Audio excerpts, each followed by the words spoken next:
There comes a strange moment in your personal journey when the battles inside you have finally ended, yet instead of feeling victorious, you are met with an unexpected emptiness.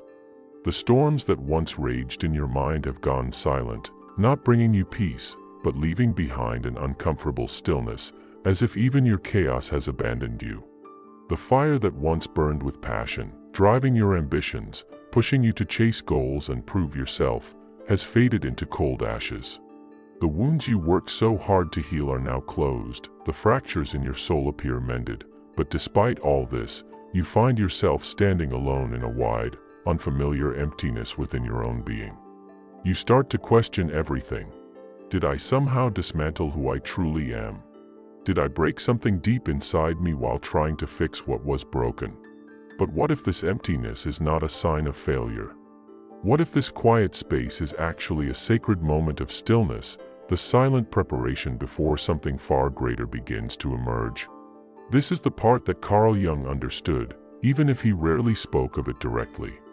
When you dive into the hidden parts of your mind, when you face the old wounds, the forgotten needs, and the pain you carried since childhood, you are not simply healing, you are taking apart the entire structure that once held up your old identity. Jung once pointed out that what many people call depression is often not a sickness, but rather the breaking down of the persona, the carefully crafted mask we wear to be accepted by others, to feel safe within society, and to secure a sense of belonging. This breaking is not a malfunction, but a transformation in its rawest form. For years, sometimes for most of our lives, we are driven by invisible currents beneath our awareness. The desperate longing to be accepted, the haunting fear of being cast aside, the constant pressure to validate our existence by proving we are worthy.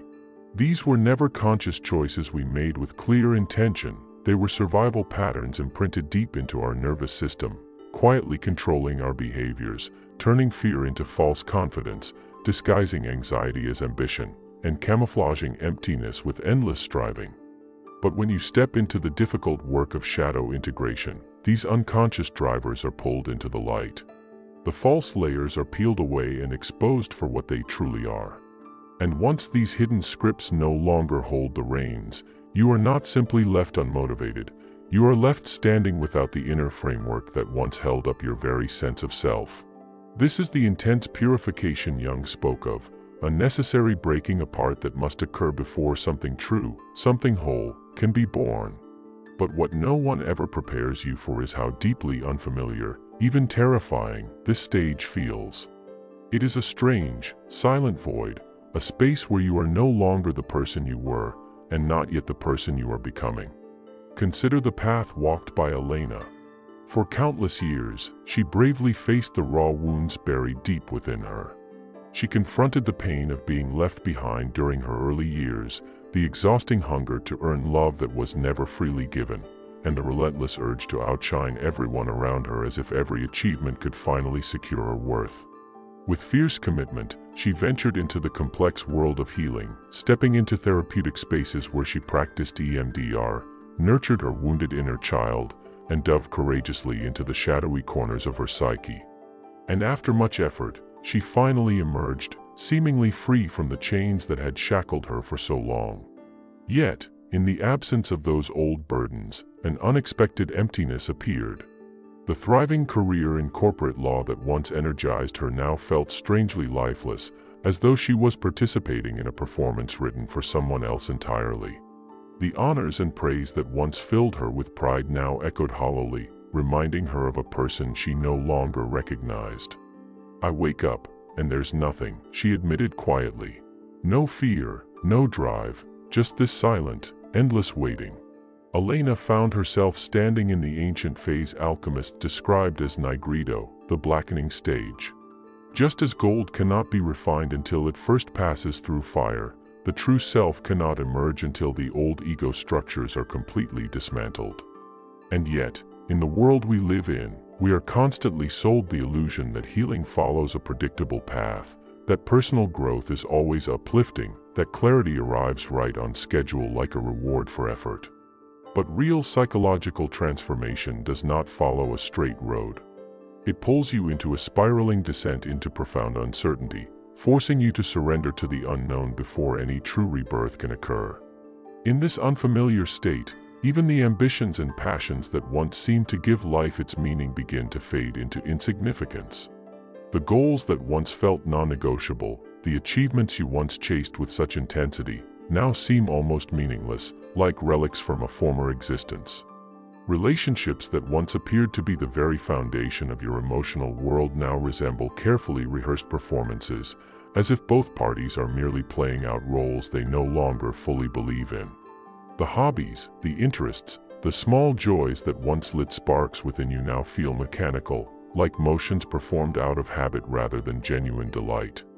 Yet, this emptiness is not a sign of failure or depression. It is not despair, but rather the soul's quiet retreat from its old compulsions, a deliberate refusal to keep feeding illusions that no longer serve your evolution.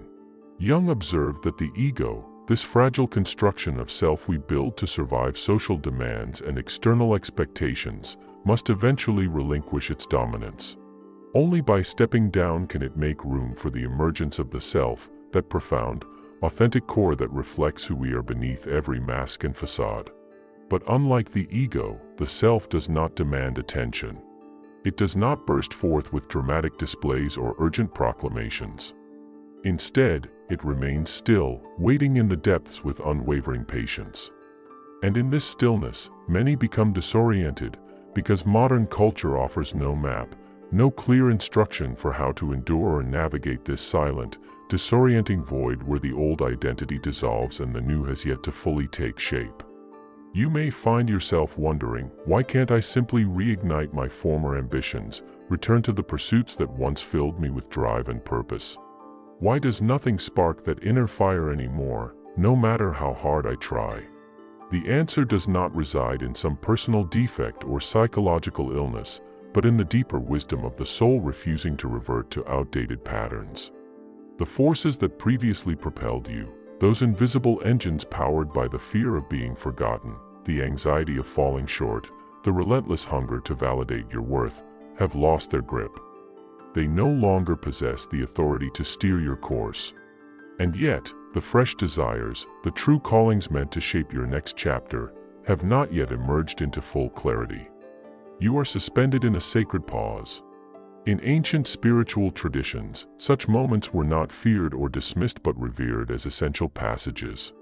Vision quests led seekers into the wilderness, rites of passage ushered initiates into profound unknowns, and spiritual initiations honored the uncomfortable silence between death of the old and birth of the new.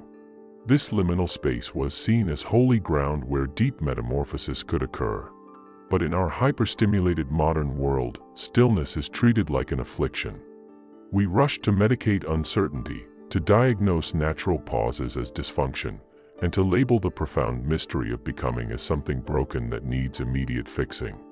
In doing so, we rob ourselves of the depth and richness that only this mysterious in-between can offer.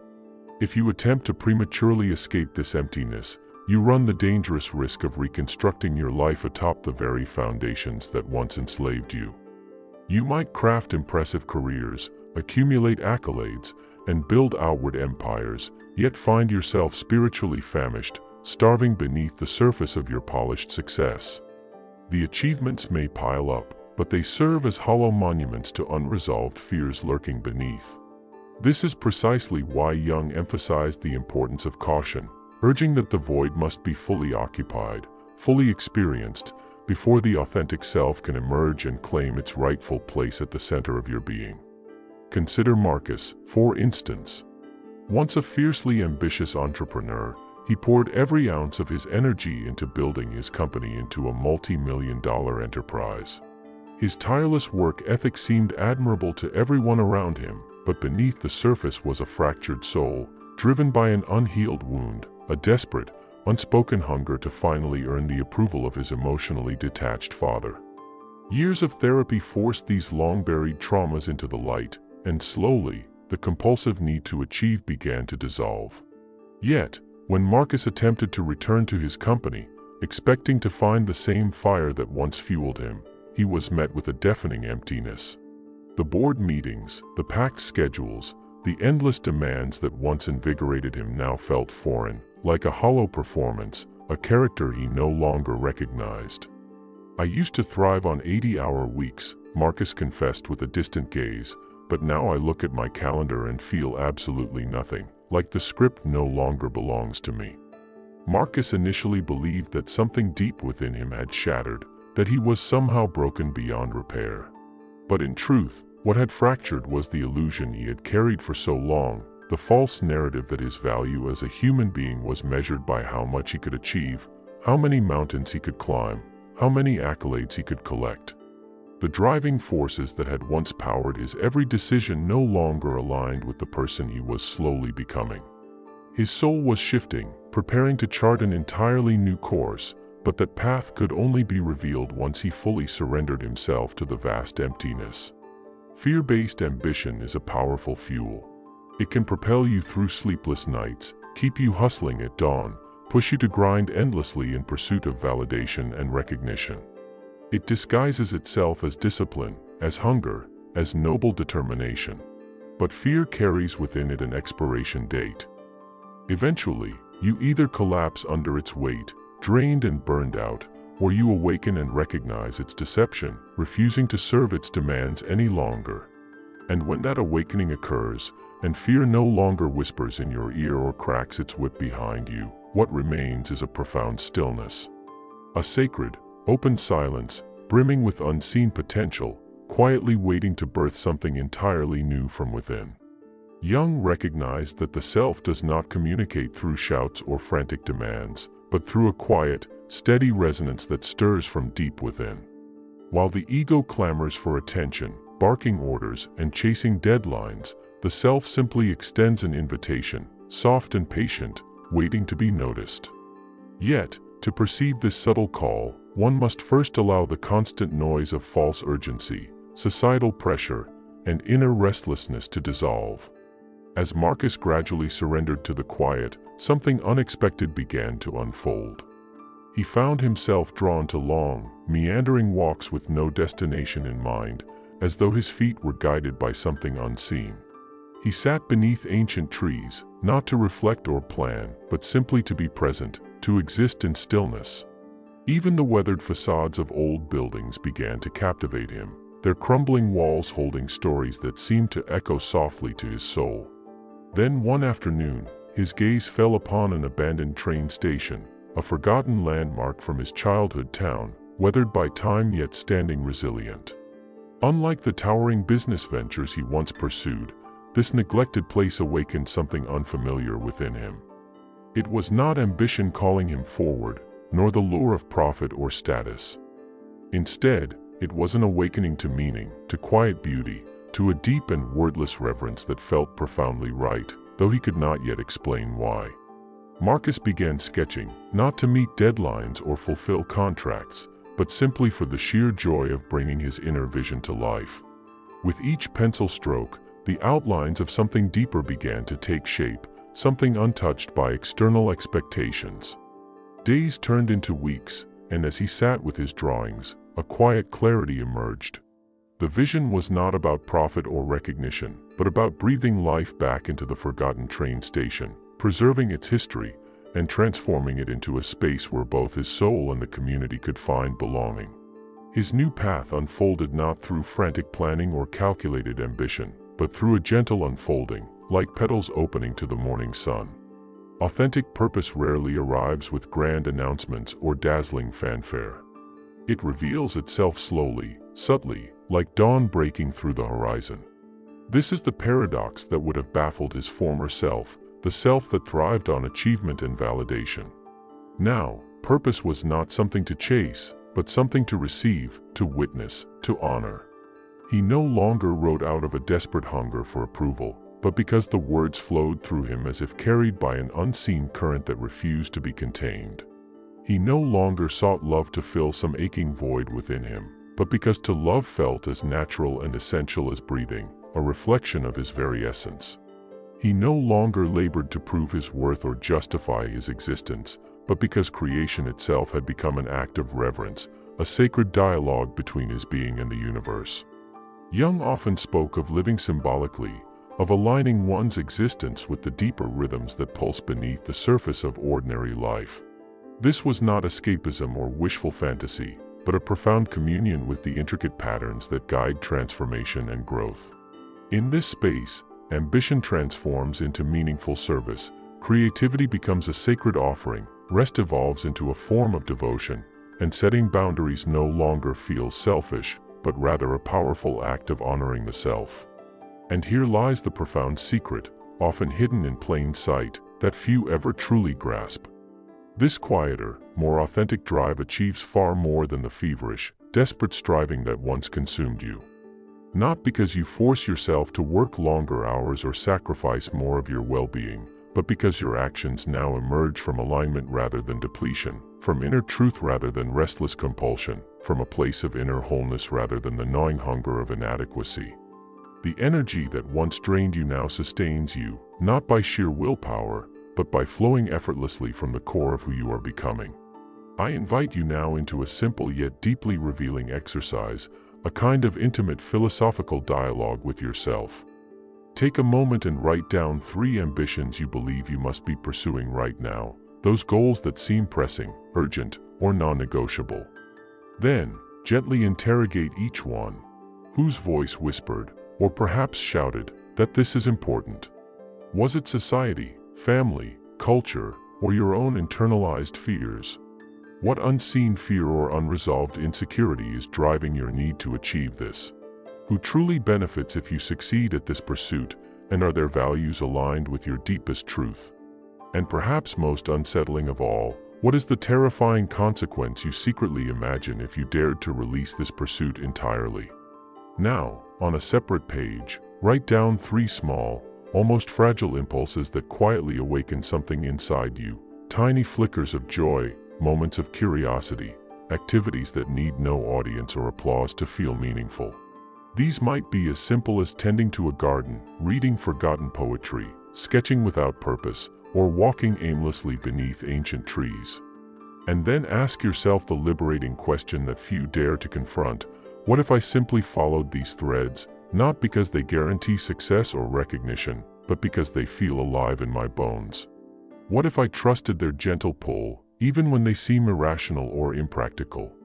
What might unfold if I honored these sparks without needing them to conform to anyone else's idea of what matters? In this reflection lies the threshold between the life you inherited and the life you are meant to create. The distance between these 2 lists holds immense significance, often revealing the chasm that separates who you were conditioned to be from who you are destined to become. It exposes the space between the voice of the ego, which clings to inherited expectations, and the gentle pull of the self, which whispers of untapped potential. It illuminates the contrast between surviving by meeting external demands and truly becoming by honoring your inner essence. For Elena, this realization was both unsettling and liberating.